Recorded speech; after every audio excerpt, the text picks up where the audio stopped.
title celebration. That was announced by Sloane Jacobs last week. So I know we've got that. Match-wise, I've not seen any announcements. So I'm just having a look, seeing if there's anything on the WWE website. They've got the title match celebration.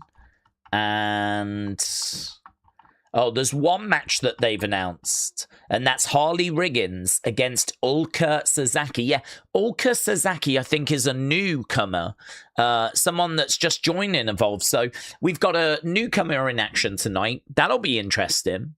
See what they're going to be bringing. Ulka Sasaki. And then we've also got, as we said, that title celebration. So, I don't know, not loads of details around about whatever's happening on Evolve tonight, but that's okay. You know, Evolve is always worth tuning into. You're always going to get something out of it. So, we'll see what we get out of it when we get to the show. Obviously, we can talk about wrestling as well. Not loads going on in the wrestling world. Word about Takahashi coming in. He is expected to be joining Performance Center soon. So we've got a little bit of movement there in regards to Takahashi, which is good. There's also word that WWE is interested in Richard Holiday. He's someone that I know has been very active on the indies. Don't know loads about him, but I've just heard his name quite a bit. I think he's done stuff with Beyond Wrestling, which is maybe where I've heard from him. So heard today that there's interest there. The other thing I heard as well was that apparently they were going to do Cody Punk at WrestleMania, but they've decided to bring it forward because they really want SummerSlam to be the biggest show possible. They really are looking for SummerSlam to be pretty special. I wonder if that's because WrestleMania next year is going to be in Saudi. So I wonder if they're looking at SummerSlam thinking we need to make this a bigger show and go a bit bigger with this, because Ober Brock in Hell in a Cell, Seth Roman, Cody against CM Punk. It's pretty juicy stuff. I mean, it's probably as big a card as you can do, really, other than doing Roman, Ober. But Roman, Seth, Ober, Brock, there ain't no complaints about that. So, yeah, there's lots to get our teeth into, lots to talk about. And hello, Shining Wizard. Hello, said I'm feeling a little bit out of sorts because I overslept. I'm trying to get my routine together. Yeah, I'm in that boat, bud. I feel like I'm in a better place, but I was not doing so good last week, towards the tail end of last week, but I feel like I'm starting to get back into a rhythm. So it sucks, doesn't it, when you kind of fall out of a pattern, a schedule. So definitely been in that boat. So Shining Wizard, shout out to you. Daze, there's nothing going on in the universe except Punk is the new undisputed champion. Yeah, to be honest, we've covered that, though. Obviously, that was Monday night. We spoke about it at the time. We did the breakdown. We were talking about it yesterday. I feel like we've kind of covered that. So there's not anything new doing the rounds today. Not really much in the way of, like, new rumors or stuff like that. But, yeah, Cody, CM Punk is the rumor as to where we're going for SummerSlam. And as we said, the original plan apparently was that that's the match we were going to do at WrestleMania. Benito said, Daze, I think people still don't know the difference between a great and a legend. I think Seth is great, but not a legend. I think Hogan is a legend, but not great. Danhausen is neither great nor a legend, but I think you're both. Benito, thank you. Edward said, I had to tackle my jungle of a lawn today. The grass was tall and thick. Took me hours to get it mowed. Edward, shout out to you. It does sound like you was tackling your pubic hair. I can't be the only one that was thinking that when you was talking about mowing your lawn, about it being tall and thick. I don't know. I'm guessing it wasn't that. I'm guessing it's a lot more innocent than that. But Edward, thank you. Grog Vlogs, hello. Shout out to you. We just did a wrestle feud with Grog Vlogs. Very, very fun. We did a show with Grog Vlogs. We did a show with Bobby Rose as well. It was really good. Really, really good. Very close I think it's always fun when we've got a close game, and Grog Vlogs securing the victory. So, yeah, well done, my friend. Well done. California in full-blown celebration right now. Real Glotness said, I hadn't planned on drinking any alcohol today, but apparently some alcohol is planned for meeting up when I've left the house. So, what, you've gone to, meet some friends or something, family, and alcohol has found its way into the meeting. That's okay. I'm not down on that. Although I must admit, do you know, I had a few beers the other night, right? I do not drink. I used to drink like every day when I lived in Southampton. I would finish work. I used to work in retail. So I would finish work, I'd come back, and I would always have a beer, a lager or something with my dinner. And then once you've had one, you'll have another one after, maybe a third before you go to bed. But to be honest, you sort of do that every day. And you're kind of like, oh, I probably should stop, actually. This is not good, like drinking this much every single day. And to be honest, now I just drink water. I mean, I just don't... If I'm having dinner, I'll have a water. And I just drink water all the time. I'm really dull. I'm really boring. I think it's because I'm an old man. And so I just don't drink. But I had a few beers when I was watching England-Mexico the other day. And, oh my God, I had a banging headache after, you know.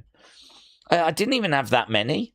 I had about 3 or 4, which, as I said, I used to drink 3 to 4 every day when I lived in Southampton. But I had 3 or 4 the other night, and afterwards I was like, blimey, hell, mate, I had to take like a paracetamol. It's over for me, guys. It's completely over. I am now officially uncool. I can't even drink without getting a headache. It's done. Someone just needs to take the baton and just move forward, because I'm just a boomer now. I was a boomer before, but I'm an actual full-blown boomer. My card has arrived in the post. I'm an actual full-blown boomer now. So that was a dark time. Kind of realizing, like, that age has snuck up on me. I'm feeling 22 now. I'm still only 21, but I'm starting to feel like I'm 22. Miami Max said, I'm running into your fellow countrymen everywhere today. They're getting a head start. Oh, well, makes sense, doesn't it, Miami Max? Yes, of course. Obviously, our next game is Saturday in Miami. I'd imagine there's a lot of excitement. I would imagine, hopefully, they're behaving themselves. We didn't have the greatest of reputations going back like 10 years or so. Certainly not 20, 30 years. But I think, you know, hopefully we're much nicer now. And we're kind of just having a good time and having, like, you know, some sing-songs and whatnot. We will drink a lot. We do drink a lot. Except for me, who drinks 3-4 beers and then gets a headache. The drinking culture is alive and well over here in the UK. So they'll certainly be drinking a lot, singing a lot, chanting a lot, but hopefully not causing no bother. So, yeah, good. Hopefully it's good vibes. Scotland really showed the way, didn't they?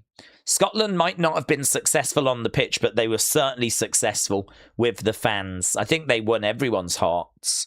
It's so funny as well, because you hear the Scots going off about the English and how they hate England and they hate the English and all that stuff.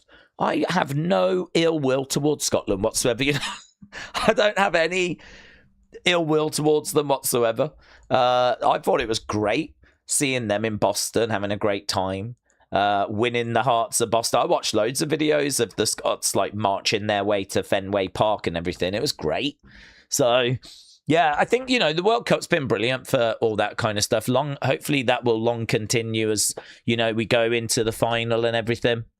But yeah, massive game for England, obviously, this weekend. I don't think I can watch it, actually. UFC is on this weekend, and we'll be doing UFC. So I don't think I can watch. I'm going to be here doing UFC whilst it's on.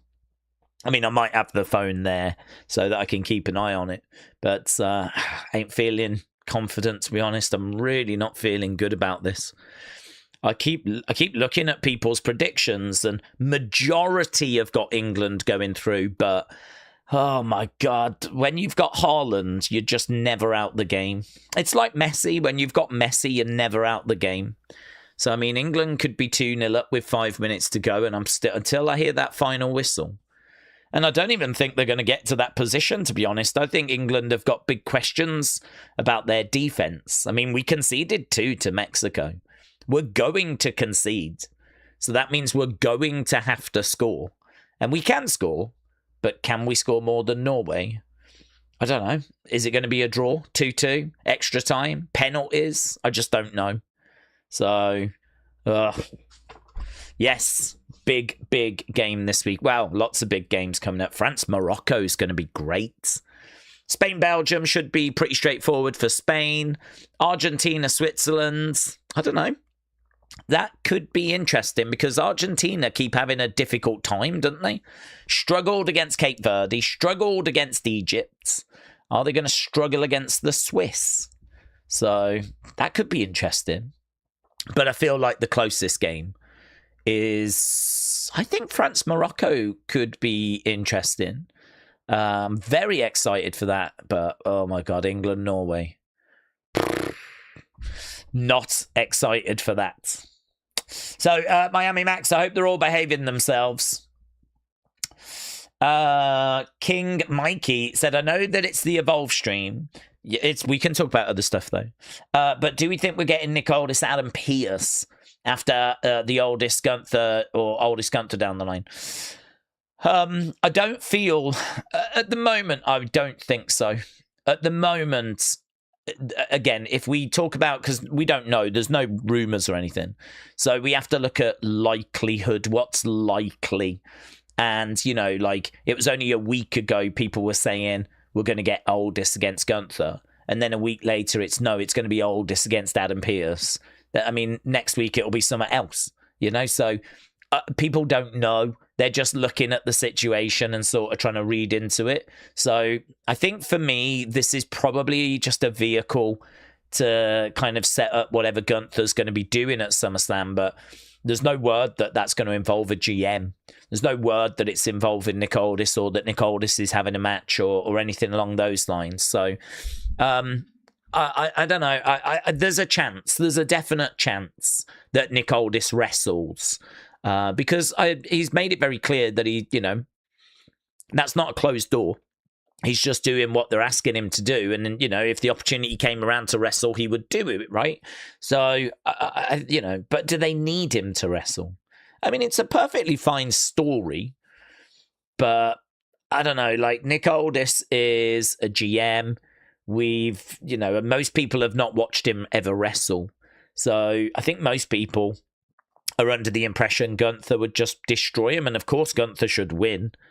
So I don't know. Is that a SummerSlam match? I feel like Aldis Pearce is a better match because that's two GMs that are former wrestlers that could kind of go at each other, and you could believe are quite even, are quite equal.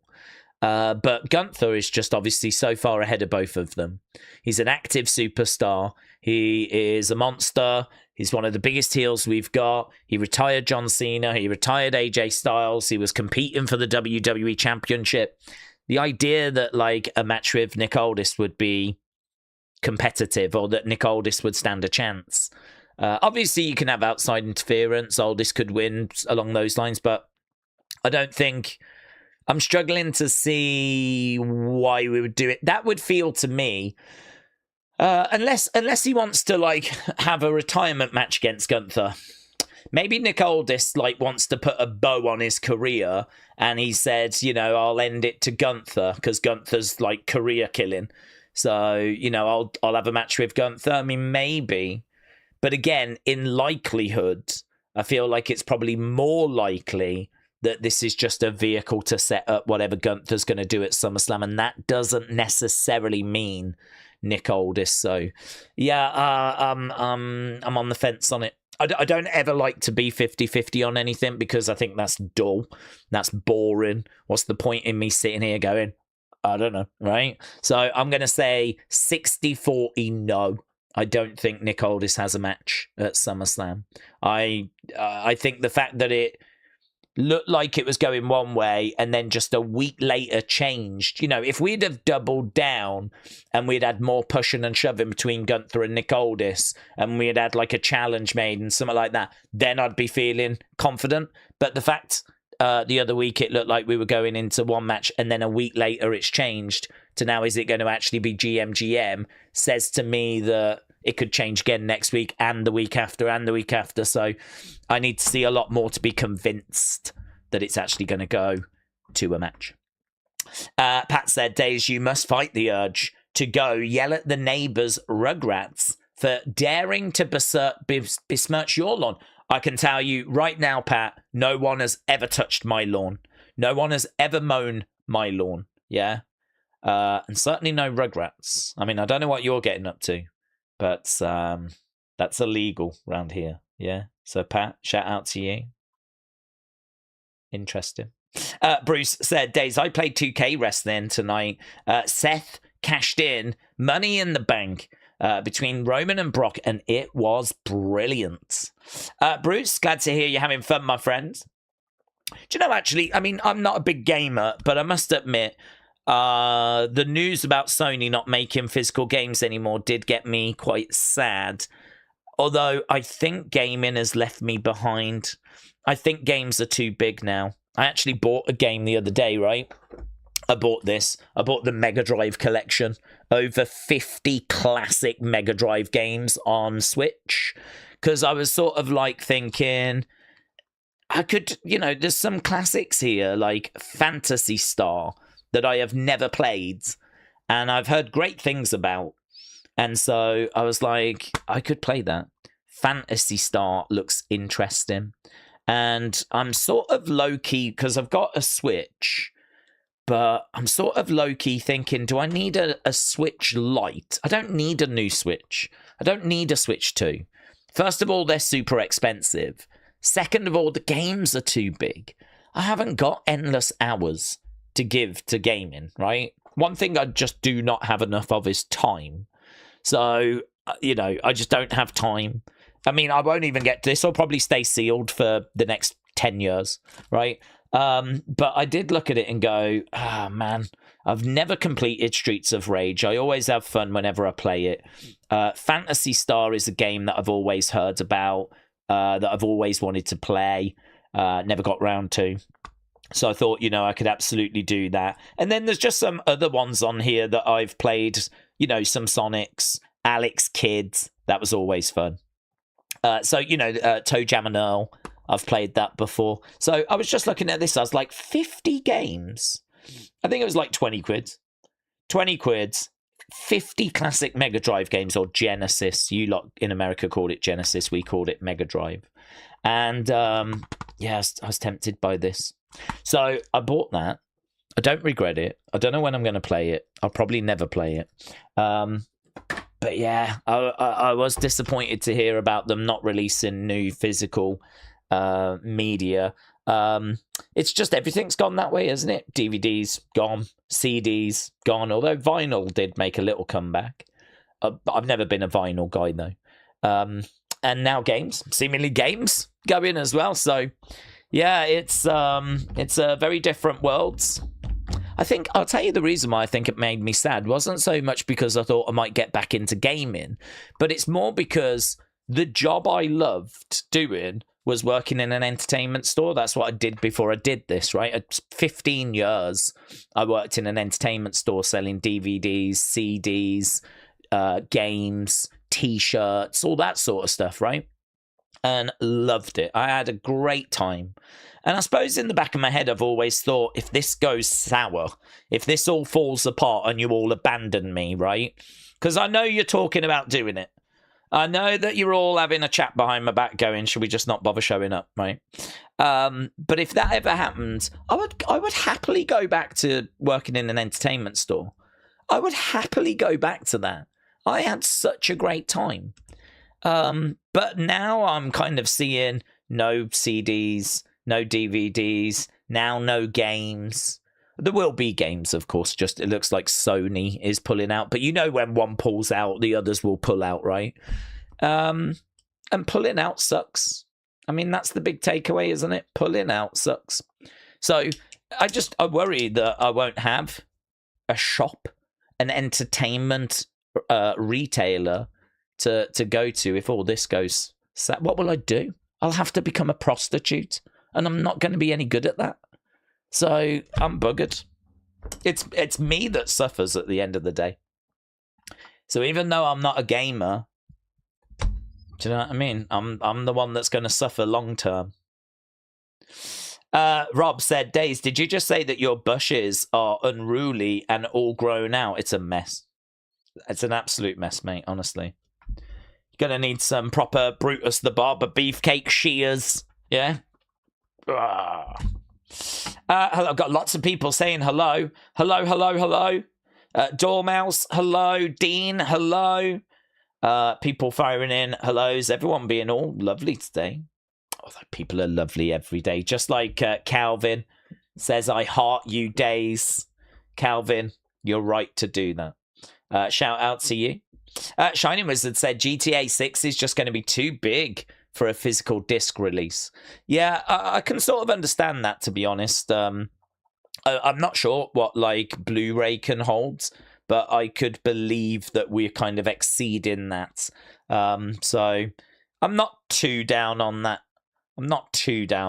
But I don't know. Are all future games just going to be too big? Do we need storage bigger than Blu-ray disc now? I'm sure we can do that.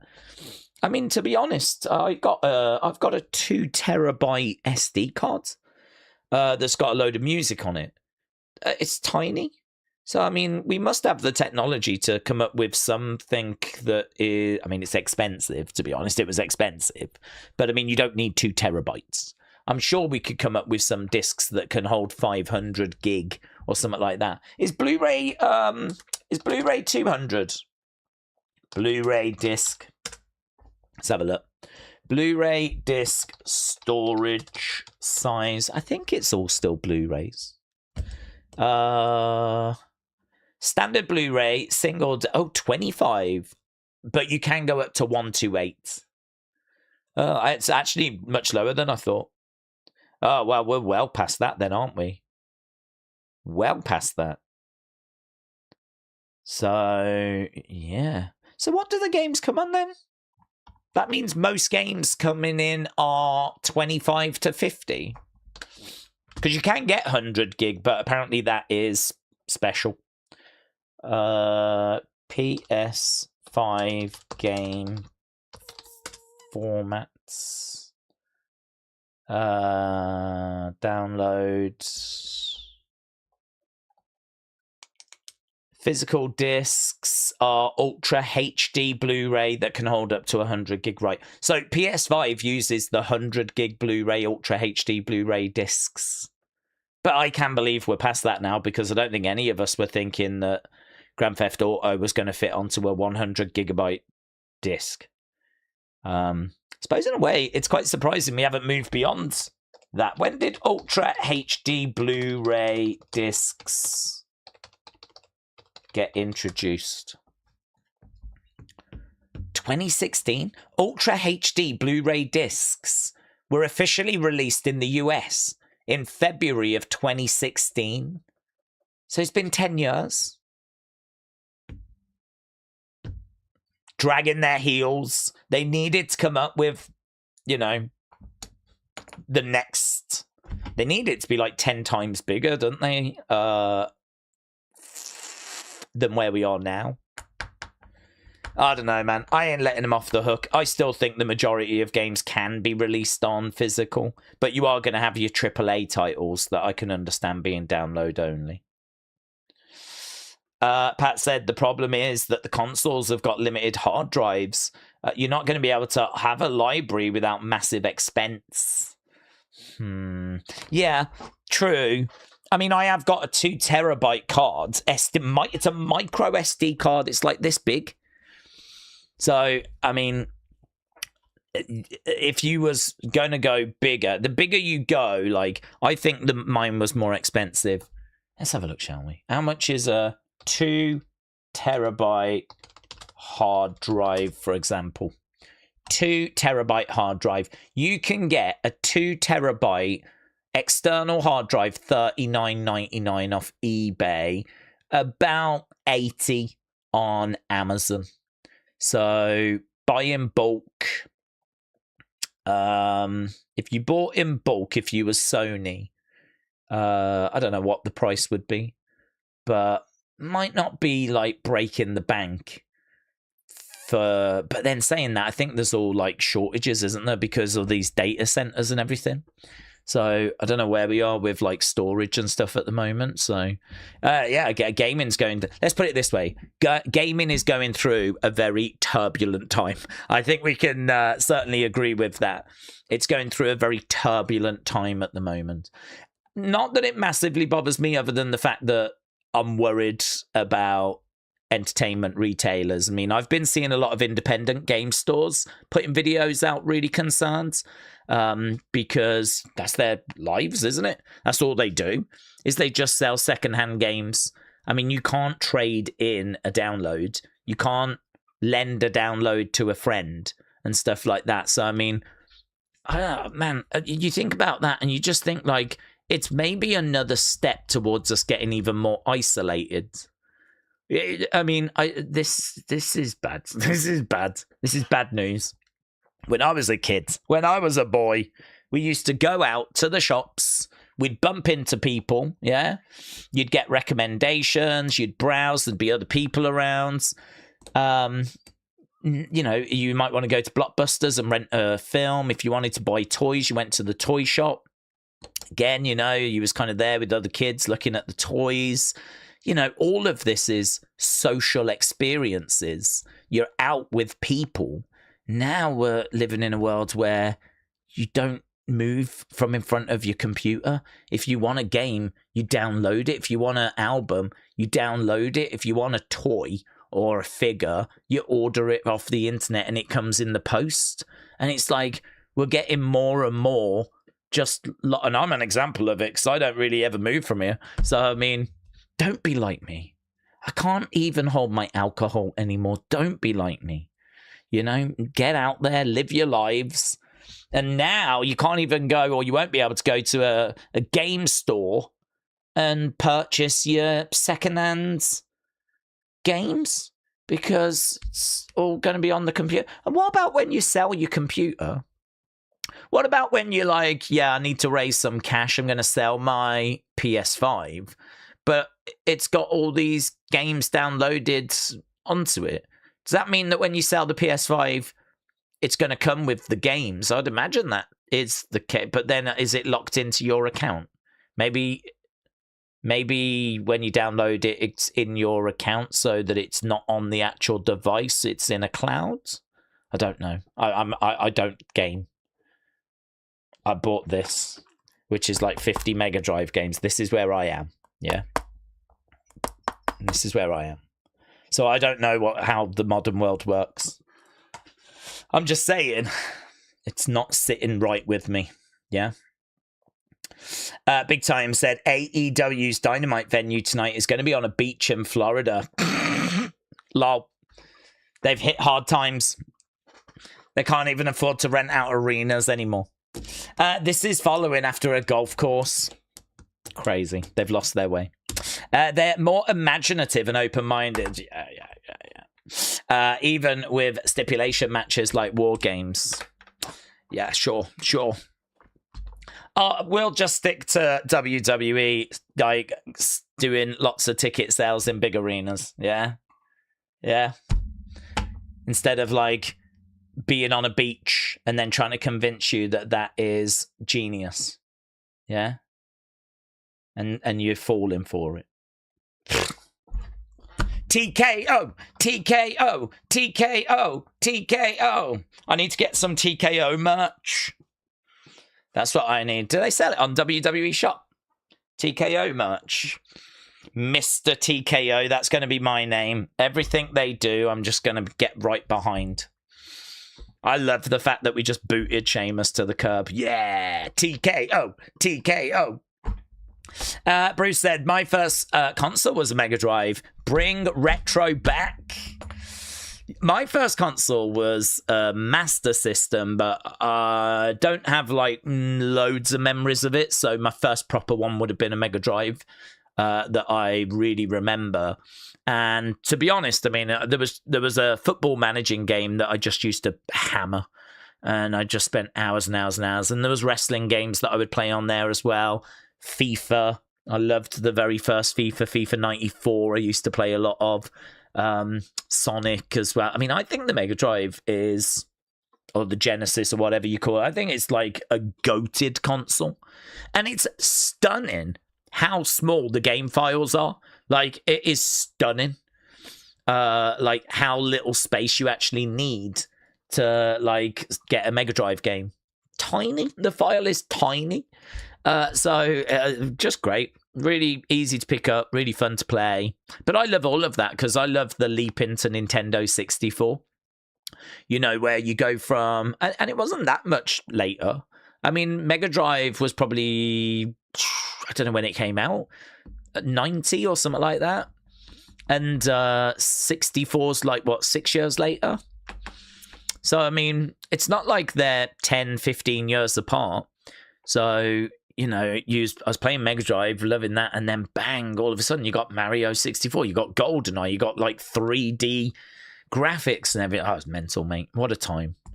The 90s is just goated. It's just goated. It's just, do you know, it is heartbreaking. Genuinely, it is heartbreaking to sit here. And I think this happens to a lot of people as they get older, but I genuinely, hand on heart, feel like the world has got worse. And that isn't right. That's not what's meant to happen. We're meant to be getting better as technology makes things better. And there are definitely things that are better.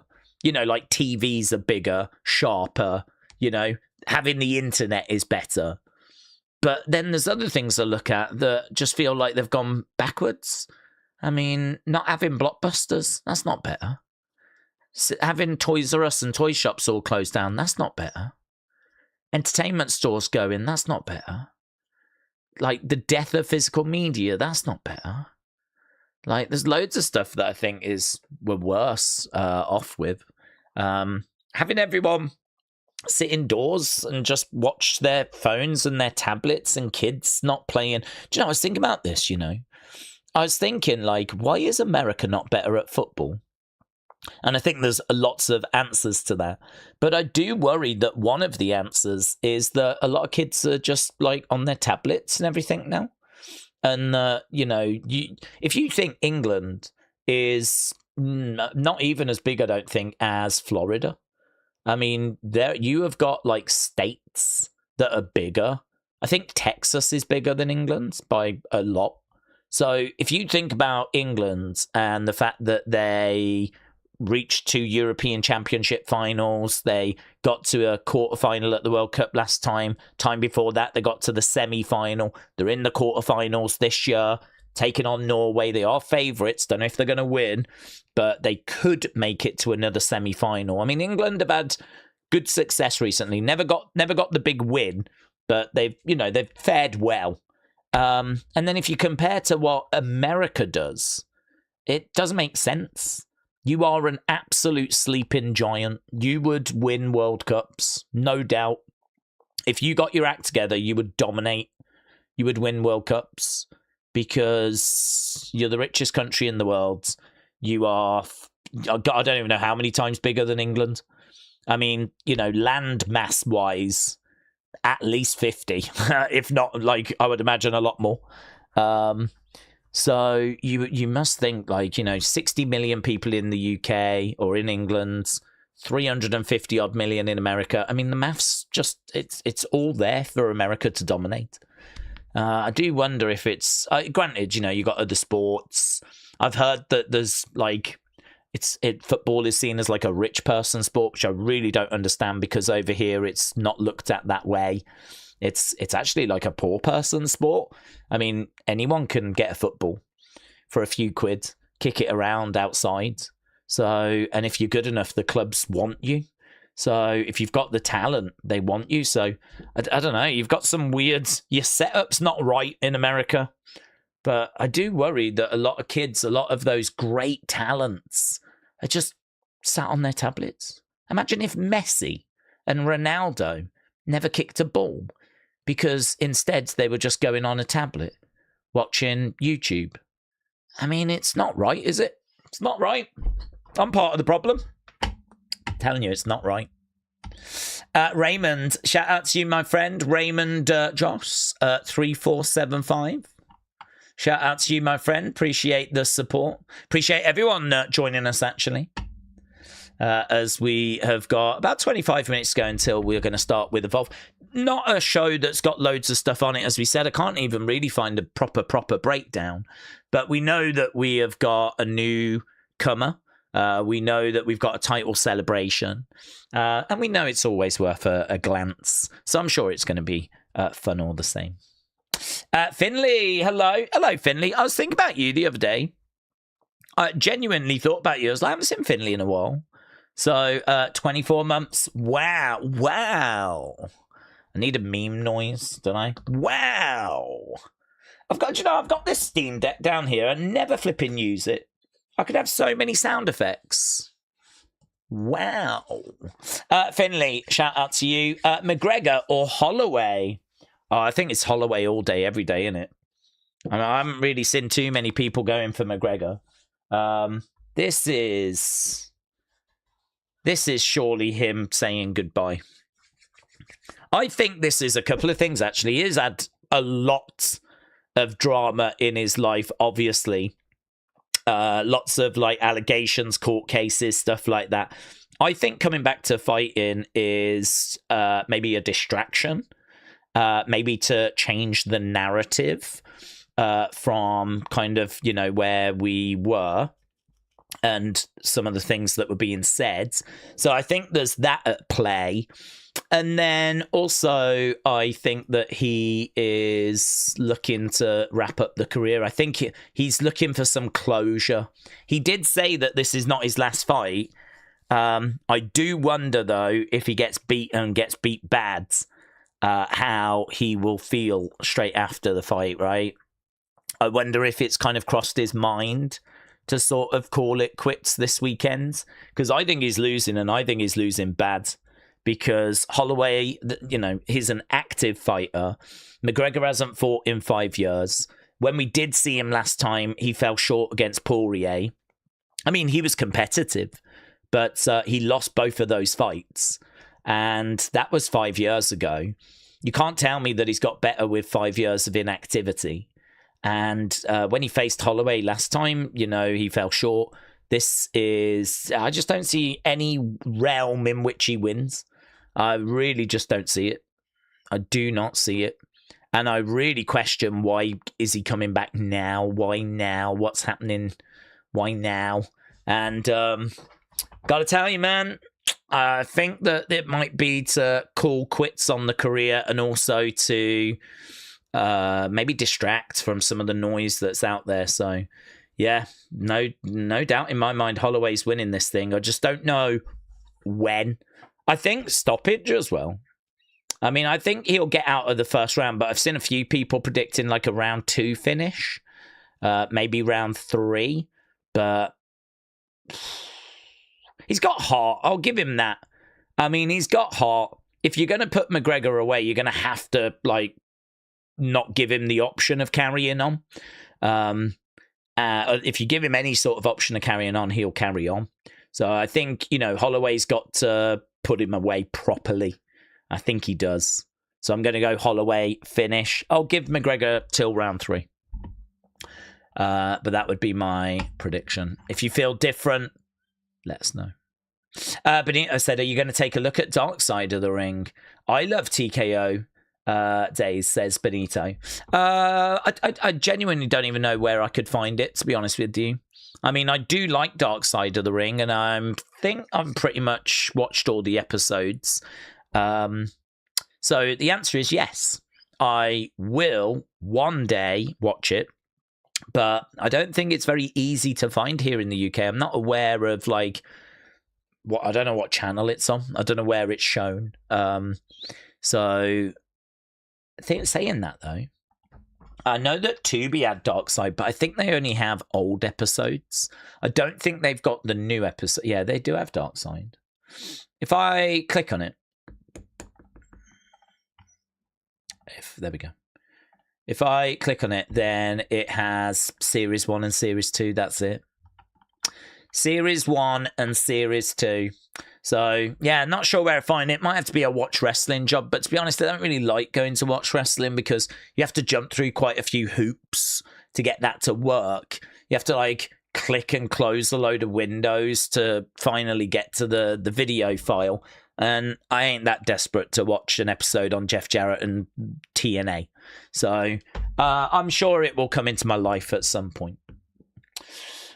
Bishop said, Daze, I got a question for you and the community. Let's go. What unorthodox location would we like to see WWE do a show from? Like the first Nitro being in the Mall of America. I think that's a great one for the community. So I'm going to leave it to them and see what they kind of come up with. Pat says, equestrian, swimming are rich people's sports. If your school offers either or both, then you are in a very upscale area. That is true, actually. Anything to do with horses is obviously upscale. I think for me, it always comes down to the equipment.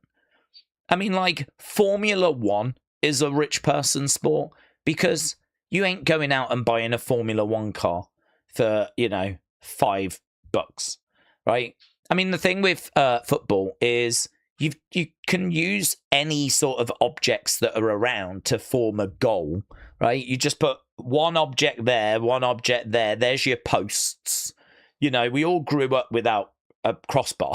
I mean, I was playing down the park with a jacket and a coat, a couple of jumpers for goalposts is what they call it. So, I mean, you just chuck them on the floor. There's your posts, and you just have to sort of, if it's close, then you have an argue about whether it was in or not, right? And really, if you're like a striker or you're trying to score the goal, you want to make sure that you don't have it too close to the posts. Otherwise, there's going to be these big debates. Was it in? Was it not in? Blah, blah, blah, right? So you do that. The only cost you've got is a ball. And, I mean, no word of a lie, you can buy a football for like £1. There was these horrible football. I think they still sell them as well. They're just made of plastic. They're just like these plastic spheres, and they're like really light, and they're called floaters. We called them floaters. And when you kicked it, because it was so light, it would, the power of your shot would move it forward. But then because it was so light, the air resistance would sort of slow it down. So it would like zoom and then like really start slowing. And also, like, you could put a bit of spin on it and it would, like, really react weird in the air. They were horrible balls. Horrible balls. Honestly, to the point where you wouldn't even really want to play with them because, you'd be in on goal and you'd hit the ball and it would move really quick and then it would slow down and it might not even make it to the goal. It might not even make it to the goal.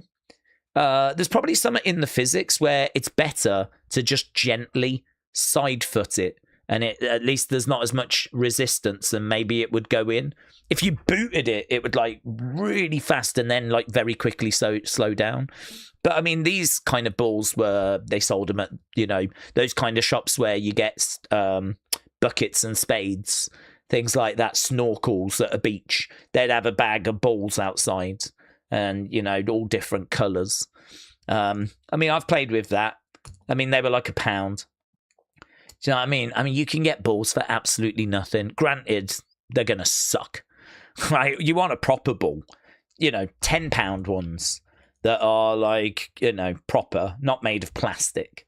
But yeah, it's not, I mean, like, as long as you've got that, you can play. I mean, Declan Rice, who plays for England, he just had a ball. He just had one of those cages in London where it's kind of it's a cage. You've got walls, you've got a goal either end, and it's just all made of metal. And it's like, on a playground type thing. And he would just go in there with his mates and, put someone in each goal in each end and then just play and play and play and play and play. He now represents England at the World Cup. So, yeah, it's really not a rich person sport. But there's something in America where I was listening to the breakdown of the loss to Belgium. And I was listening to people saying we've got to change the setup because loads of kids love playing soccer, soccer moms and all of that stuff. They love going to soccer practice when they're kids. But as you get older, it becomes too elitist. It becomes too expensive to kind of carry on. I don't know if that's something to do with training tuition fees and stuff like this, maybe. Perhaps if you want to like take them to like an academy or something. I don't know. I really don't know. I was kind of scratching my head, to be honest, because that is just not the problem we have over here. So, yeah, I don't know. There's a problem with America and its relationship with football. And I don't know, perhaps that'll get looked at after this World Cup because obviously it seemed to grab America, this World Cup. Seemed to be something that certainly moved the dial for you guys a little bit. Maybe not loads, but a little bit. People that don't care about football started to give it a little glance. That might be good for you long term. Big Time said Daze SmackDown after losing a third hour had some strong movements. It went down 142,000 to 1.06 as expected. Very good results. I mean, it's over 1 million, isn't it? Suppose you take it, but and maybe it was up against some World Cup stuff as well. I can't remember, but I don't know, man. If ever Raw and SmackDown starts dipping below 1 million, that's going to be it's done it before, but for it to do it, on a regular basis where it's over, like bobbing around that million, that's going to be a dark day. All of a sudden. SmackDown is sort of in the 2020 AEW Dynamite territory now. Because quite often, we would look to see if that would get 1 million, and some weeks it did, and some weeks it didn't. So, I don't know, man. I find it hard to sort of get excited for that. SmackDown and Raw really should be staying above 1 million. But it's true, we know that TV is declining. We know that those ratings continue to tumble. So it's probably an inevitability that it is going to go to that level. Dean said Man United paid £50 for a player from Chelsea. Man United paid £50 from a player from Chelsea. That is a flipping bargain. I don't even care who the player is. £50. Mate, that's a steal. That's got to be one of the best results of the summer. Dean, thank you. That's big. That's big. It doesn't even matter who it is. Just, it's another body in, isn't it? Just get him in. Get him in. I'm sure they could do something for £50. Man United, they earn a lot of money. They make a lot of money. That's nothing to them. That's like a shirt. Do you know what I mean? Brilliant. Dan said, my family is planning on getting a racehorse. Oh my God, what? And I'm going to name him My Face. I don't care. You're going to name him My Face. That's what he's going to be called, My Face. I don't care if he wins or loses. I just want to hear the whole arena saying, come on, my face. That's nice. That is nice. Dan, I like that. It was a walk, but it was worth the journey. I like where we ended up. I want the whole arena yelling, come on, my face. That is nice. I like that. I like that. Pat said, 1 year we beat Newbury, largest city that was nearby. They busted a bunch to watch the game. There was a near riot after we won. Locals were throwing bricks at our bus, says Pat. Some people take this super serious, don't they? Super serious. Yeah, people asking, how do I watch the show tonight? Well, the show starts in 10 minutes. And you need a VPN because it's on Tubi. So you need to go to the website Tubi, Tubi. If you go over to America, set your VPN to the United States, it's free. You do get adverts, but it's other than that, it's free to watch. We've been watching Evolve that way now for quite a long time, actually. Originally, it did air at the same time on YouTube. But for some reason, they have now just uploaded it as a video the next day, which is really annoying. I don't know why they made that change, but we found a workaround. Okay. Life is often disappointing. Ain't that the truth? Shout out to you, said Daze. Here's a random question. I've been stuck in a rut lately, listening to the Prodigy. Yes! Are you a fan? It's probably my favourite British import. Of course, who isn't a fan? Absolutely. When you say stuck in a rut listening to, I don't know what you mean by that. I mean, one of the most influential British dance acts of all time. I'm guessing you're listening to Fat of the Land with Firestarter, Breathe. They've even got some great album tracks on that as well. I can't remember the name. There was Minefields on there, I know. I can't remember the other one. Naranu or something like this. Is like a sick track. Really, really good. But yeah, amazing. I mean, Outer Space is probably the first track of theirs that I heard when I was young, and I was like, what the hell is this? I mean, it's dance music. It's got a bit of like techno in there. It's a bit of house that's in there. It's all like, EDM, electronic dance music, as the kids call it now. We didn't call it that back in the day. But it's a bit of like, rave stuff in there as well. I mean, it's brilliant. I think everyone knows Firestarter, don't they? I think that went global. To be honest, I haven't really heard so much of the recent stuff. I heard Invaders Must Die, which was like one of their big comeback albums, and always outnumbered, never outgunned, with things like Girls and Spitfire. So yeah, love Prodigy. Seeing them at a festival, they were amazing.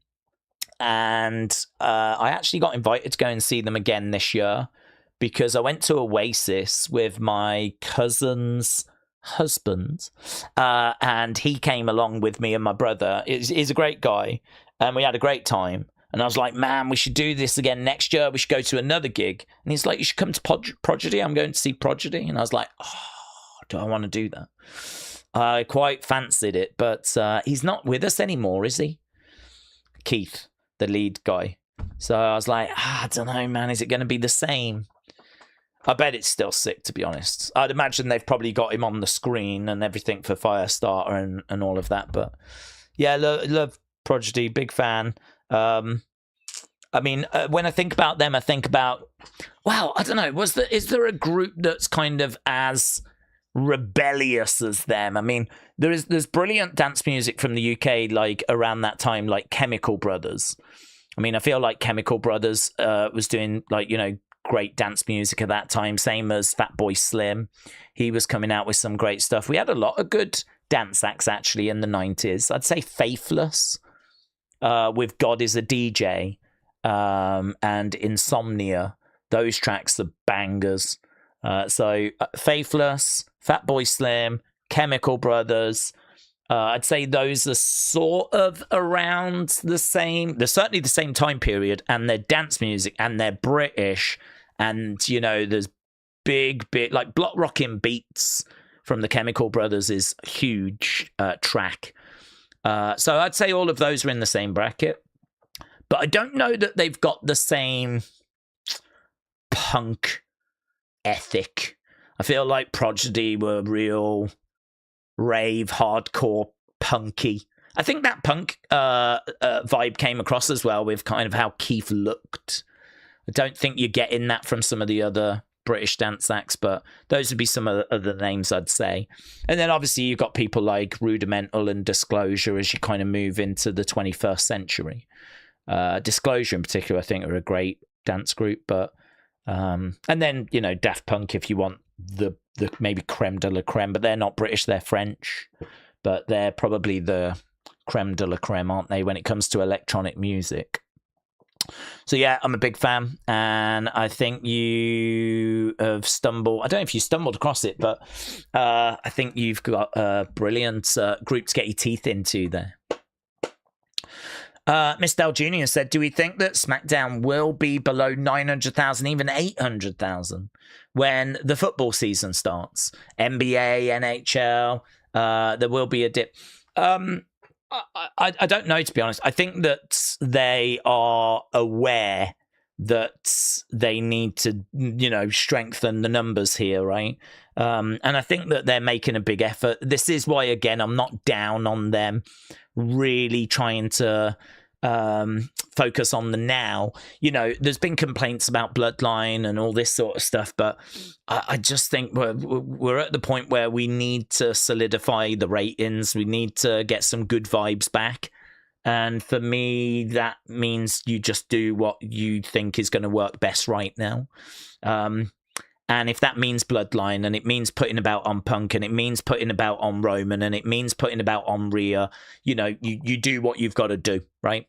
So I'm not down on what they're doing at the moment. I'm not down on kind of the effort they're putting in and sort of prioritizing the now more so than the future. I think they really did try to push people along last year, and I think it failed. So I can't blame what they're doing. I think they could get a little edgier, but I don't know. I mean, we just did a shock Sammy title win. Then we had a shock return for Punk in Chicago, which maybe wasn't a shock, but we weren't going into that show expecting him to be champion. We didn't go into Raw thinking Punk was going to be champ by the end of the night. We thought Punk might step up to Cody if Cody retains, but I didn't have many people saying Punk's going to replace Cody. So, I mean, I think they're even trying to give us some shocks at the moment, right? So I can't be massively critical. I do think the match quality can be better. I do think some promos are a bit boring, and you can always just do genuinely more. But by and large, I think what they're doing at the moment deserves some praise. I do think this is one of the strongest points for WWE.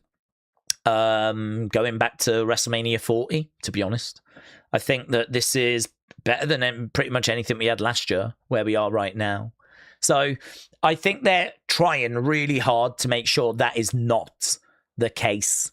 But yeah, that would be the concern, because when football season starts, we know ratings take a hit. And if these ratings take a hit, then yeah, I would. This is going to be SmackDown going to 900 and some thousand. I think. Don't think it would be 800,000. I don't think it's that level. I think it would be 900 and some thousand. But it's going to take a hit. It always takes a hit, so it's going to take a hit. So yeah, the only thing we can do really is look at what are they doing to make sure that they're putting their best foot forwards. And I can see them making an effort at the moment. I can see them doing things to make sure that the numbers are as healthy as, they can be. So, yeah, can't really do much more than that, can you really? Do we think that Jey Uso will be off TV because of his divorce, said Rapturous? I don't think so. Because, I mean, he's with Jada, so he's not like glum. I think that there might be some stuff that needs to be worked out. So when we say off TV for a bit, we might be talking a week or two as he sort of, make sure the kids are all right. That's going to be his priority. But I would imagine there's been a lot of stuff that's been going on anyway over this recent periods. But we know that he's sort of been seeing Jada for a long time. I mean, there was footage of them in a club, wasn't there, like ages ago, which he denied. He was like, y'all are crazy. And then lo and behold, it turns out he is seeing Jada. So I don't think, I think there's probably been a lot going on behind the scenes for a long time that we obviously have not been privy to. So I think, this might actually be a bit of a relief. Like this might actually be a bit of closure on that chapter. So I'm not expecting it to cause crazy disruption, but obviously I don't know. I'm not part of like this procedure. Obviously, I don't know what's going on with his family. So I wish him all the best. I hope it doesn't cause too much disruption. It might actually be a relief. It might actually be closure to some stuff that's been going on for a while. Okay, I've started the coverage because it is time. We are 17 seconds in. This video file is 49:31. So Nikita Lyons begins her reign as Evolve Women's Champion in over-the-top fashion with a big Cat Keeter Championship celebration. So there we go. That's the only thing we've got on the description. We're starting with Sloane Jacobs. She is on the phone. Obviously, someone's going to be interrupting this.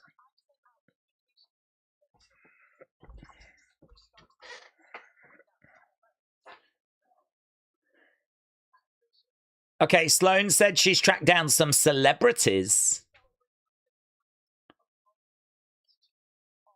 We're going to celebrate the greatest Evolve Women's Champion of all time.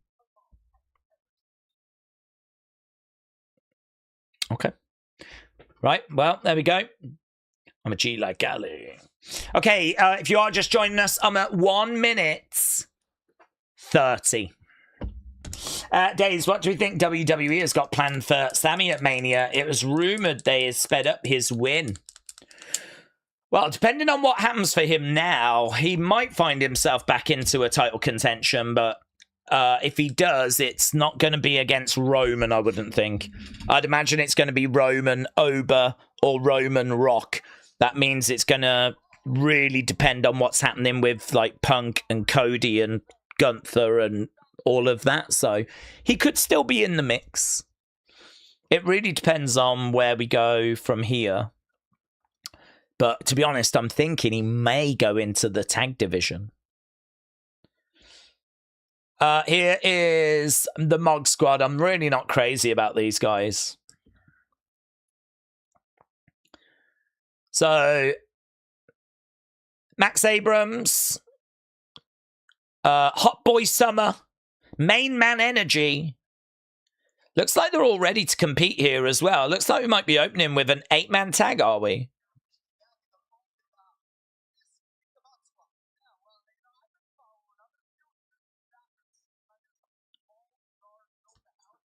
Yeah, Robert Stone is back on commentary for this.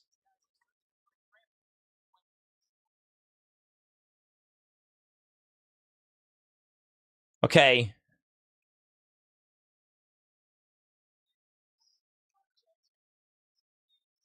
Okay, we got the Mog Squad in the ring right now. They're all in their wrestling gear. Simmer down. We're on a generational run right now.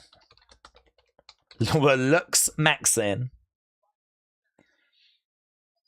Okay.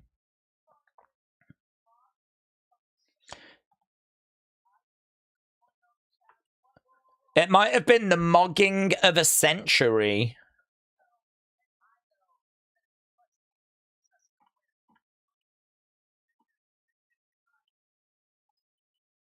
Booze for the Mog Squads. Just reminds me a lot of Vanity Projects. It's just really Vanity Project vibes.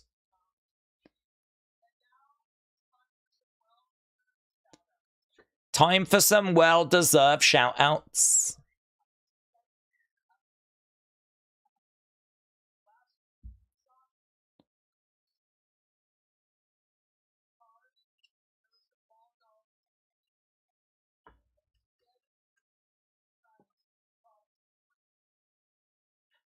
You lot brought us glory last week.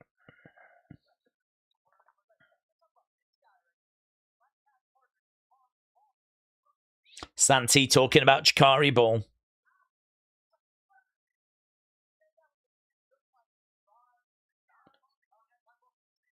Here's CJ Valor.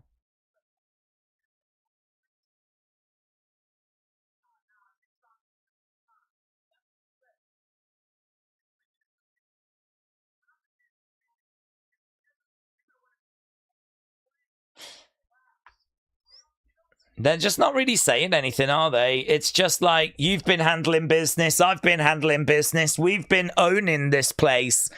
It's just that sort of like rinse and repeat type stuff. No one can compete with you.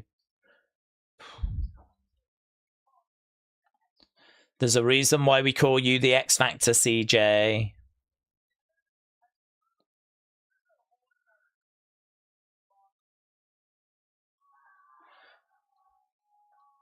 Okay, they're posing, they're mogging.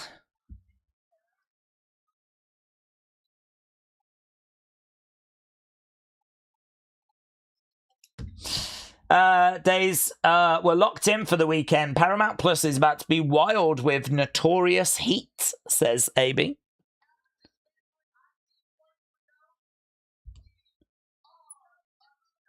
We're unstoppable.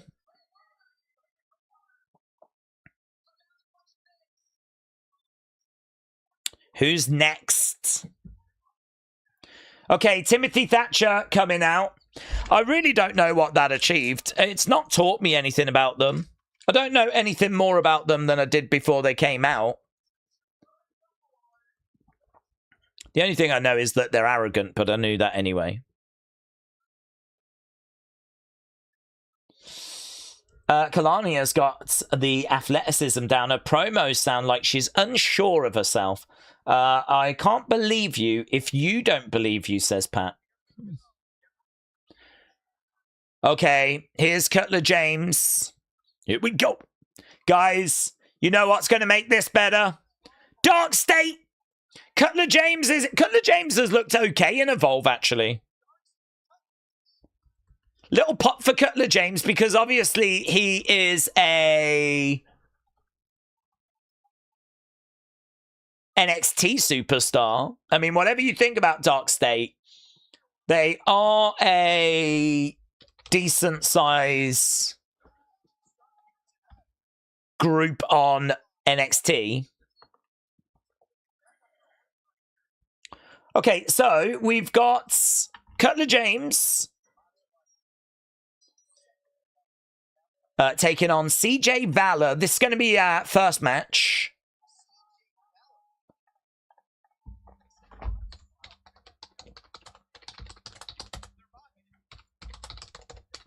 Okay, Cutler James, we've seen him in action a few times in Evolve. He's looked okay. Headlock takeover. Kip up there by Cutler James. Side headlock. Goes back against the ropes over the other side. Shoulder tackle. Headlock in again there by Cutler James. He's keeping this in. He's keeping it applied. Working the headlock. He's going back over to the corner.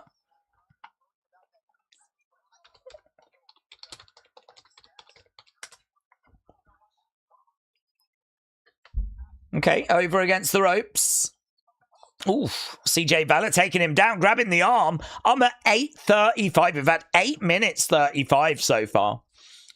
I'm not sure that we've particularly used this time well. But right now we've got CJ Valor going over. Back up on his feet, working on the arm of Cutler James. He's got him over. Shoulder tackle. Over against the ropes goes James. Nice leapfrog there by CJ Valor. James with a hip toss. Gets it. One. Just a one. Just a one there for Cutler James right now. This thing carrying on. Picks him up. Uses military-style training to try and improve his endurance. Dropkick there by CJ Valor. Cutler James goes over into the corner. Timothy Thatcher watching the action on from the VIP area. CJ Valor in the corner. Big shoulder being driven in there by Cutler James. Goes over the other side. Again driving the shoulder in. CJ Valor over the other side. Again, in comes Cutler James. Taking him from side to side. Big shot. Down goes CJ Valor.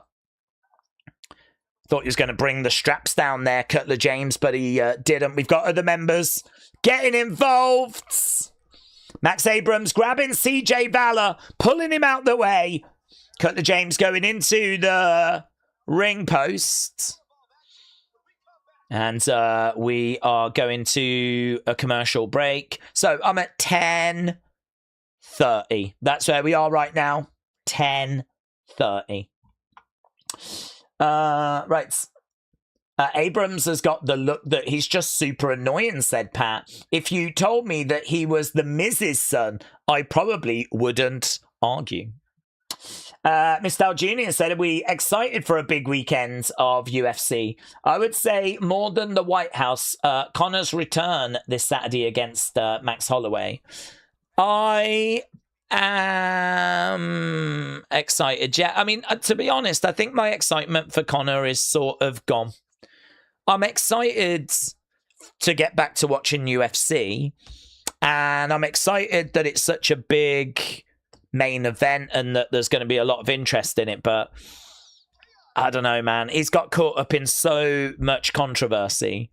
My feelings towards him are just not the same as they used to be. I don't feel that same level of like warmth towards him. Maybe that's unfair.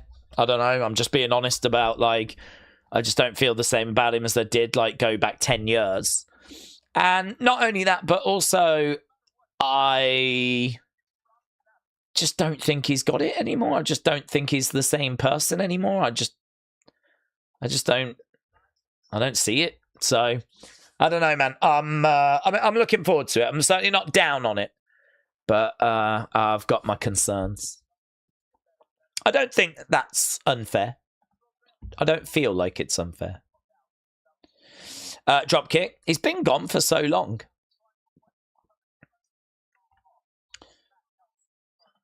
Okay. Bang. Spinebuster there by CJ. 1, 2. Shoulder up. Shoulder up by Cutler James. Timothy Thatcher again in that VIP area watching on. Kick coming in there by CJ Valor. And again, stomping away. Just talking about Big Cat Keita. We've got that championship celebration coming up tonight.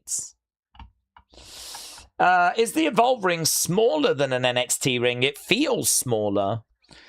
I've never heard of the dimensions, to be honest. I would imagine they're the same. I could see why you would say that, though. But it'd be a little bit strange, wouldn't it, for them to be working and competing in a smaller ring and then go to NXT in the main roster where they're bigger rings. So, genuinely don't know on that one. I've never heard what the dimensions are. CJ Valor in control. He's got a chin lock applied at the moment to Cutler James. We know that outside interference was what turned this around. Right now, he's trying to break out, but a little kick to the leg there by CJ. CJ going to the outsides. He's looking to climb up. And, got a little bit ahead of himself there. Kind of saluted as he was flying through the air. Crashed and burned. Against the ropes. Picks him up. Didn't look brilliant by Cutler James. Chucked him down, and I can't say that was brilliant. Oof. Here we go. He's going to take him for a ride. He's got him up on his shoulder. And bang, down he goes. 1, 2, 3. There we go. It's a win for Cutler James. Cutler James gets the win over CJ Valor. It's just not a good look, is it, for the Mog Squads? It's not a good look for the Mog Squad that they were all out there and they couldn't stop Cutler James.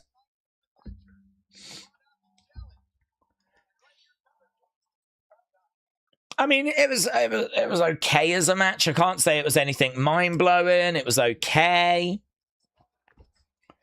But, yeah, there's going to be a bit of disappointment there for the Mog Squad. They were quite high on their own supply at the start of this show, and they've just fallen short. Okay, Timothy Thatcher's like, where do you lot think you're going? It looks like you might have another match. Okay, tag match. You two in the ring right now.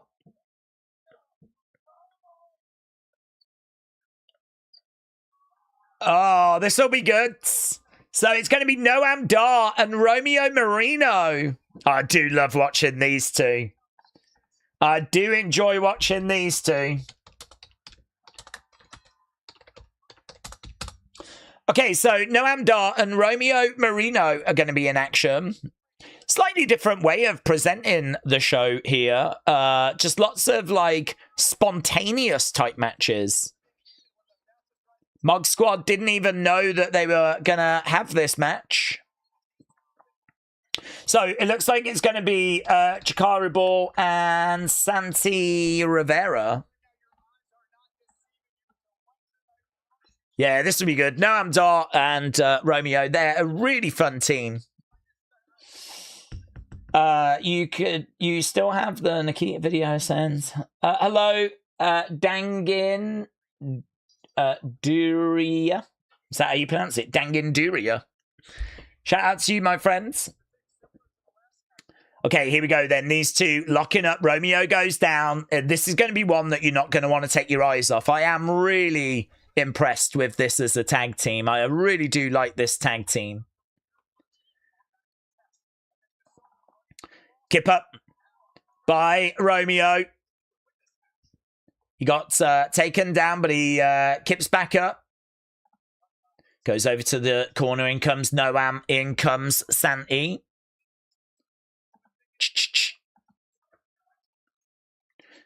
Supernova. Supernova. Two of them locking up in the middle. Santi working on the arm. He's got Supernova, Noam Dar. He's been in WWE for quite a long time now, you know. He's been injured a fair bit, but good to see him still with us. I think there's still something for him to offer. Brings some much-needed experience.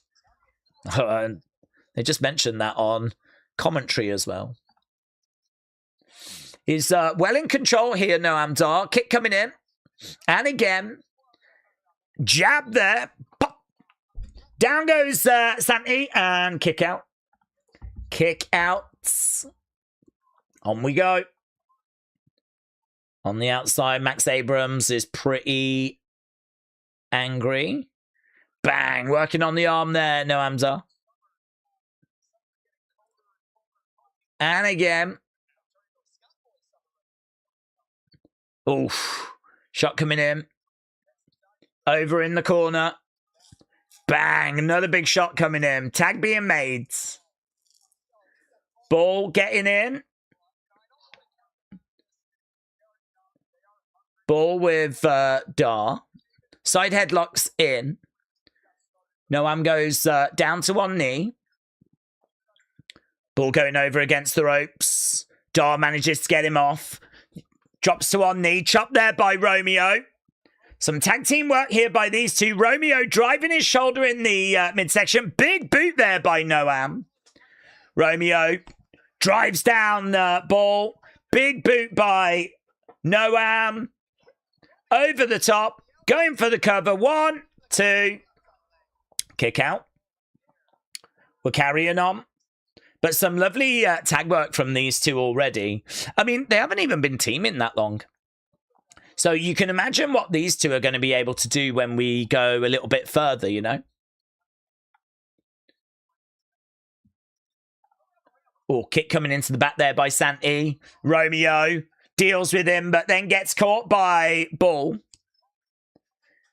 Chikari kicking Romeo to the outside. Noam's got his hands on his heads as the Mog Squads are all mogging away.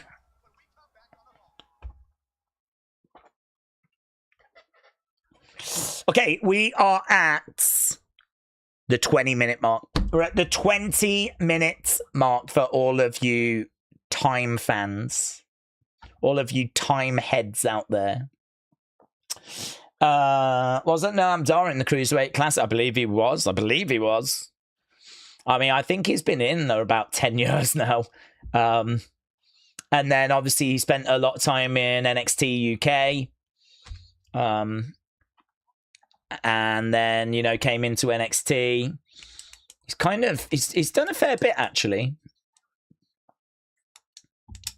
But obviously he's been out with some big injuries, and he's only just recently come back from an injury. Okay, I'm at commercial break right now. So I've just got one of those annoying commercials. I thought the recent Stevie Richards video explaining how they work for a TV match was interesting. They have to forget indie wrestling entirely, says Shining Wizards. Big Time said SmackDown, when it moved to USA, was doing 1.4, 1.5. Now it's barely over 1 million. Not only did they have a big drop from going from Fox to USA, which is understandable, but they've lost the same chunk versus cable.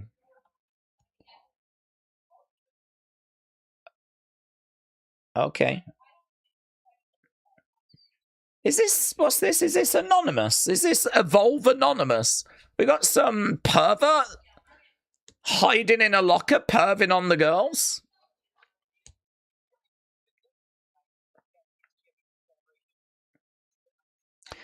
Xena Sterling, not welcome. That was weird, wasn't it? That was very William Hensey. There he is. Daze, if you do visit Florida again and you want to meet a ton of wrestlers, they travel between Tampa and Orlando on Interstate 4. It's a 1 hour, 45-minute drive. It's got 2 portages, middle of toll road gas stations. William, thank you. I've been on that road. That's the main road, isn't it, between Orlando and Tampa? I've actually been on that many times. Because I've been over to Clearwater. I've been over to Tampa. So, yeah, I'm kind of very familiar with that interstate. I've never thought about going into a gas station. I suppose you'd have to pick your timings, right, wouldn't you? I wouldn't even know what would be the best time that you'd bump into anyone, but I don't know. To be honest with you, if I do go back to Florida, and it is on the agenda, to be honest. I mean, I love Florida. So, I mean, it is on the agenda. I don't know when. It's certainly not this year. But if I did go back, then I'd want to go to an NXT show again. I definitely want to pop to an NXT show. Always love doing that. We are back to the action, by the way. I am back from commercial break. So I'm just coming up to 22 minutes 50. That's where I am right now. Right now, we've got Ball in control, keeping Romeo grounded, but Romeo's found a way of getting back up to his feet. Shots coming in, pop, pop. Couple of big hands coming in there by Romeo. Romeo done.